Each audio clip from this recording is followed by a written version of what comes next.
Yes, from Brussels. Thanks very much indeed for being with us. So the Prime Minister going into bat for Britain. Do you wish him luck tonight? Well, I wish him luck, of course. He's on our side, at least he's supposed to be.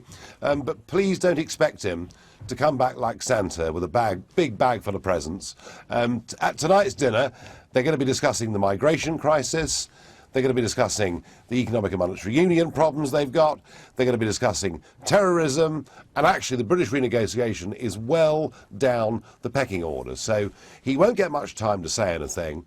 And there is, at the moment, no mood to compromise towards British demands here in Brussels at all. So you don't think he will get any kind of deal? Because, I mean, the mood music we have heard constantly for months now is very positive towards Britain. The other EU member states don't want Britain to leave. They'll bend over backwards to stop that happening.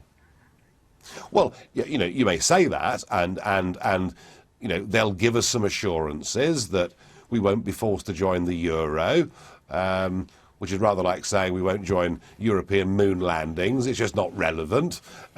We'll be told there'll be some deregulation of certain European directives. But the only one substantive demand that the Prime Minister has made, despite all the promises of the Bloomberg speech 2 years ago, is to restrict migrant benefits for 4 years. And countries like Poland, you know, are saying no.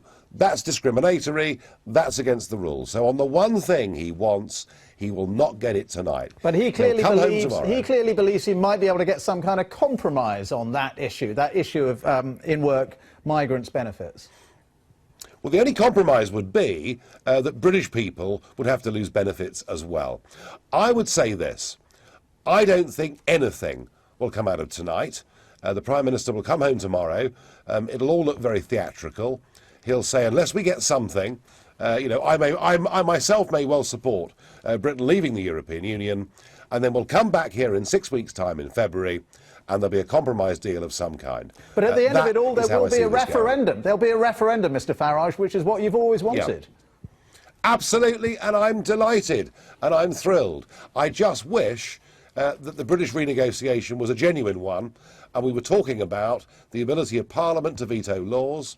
I wish we were talking about the fact that it costs us more than £50 million a day to be a member of this club, and above all, the fact we now have an open door to nearly 500 million people. None of that is even being discussed, and given that the one thing the Prime Minister wants, he's finding tough to get, namely concessions on migrant benefits, that to me explains why the opinion polls are now moving in the direction of the British people saying we want to trade with Europe but not be part of a political union.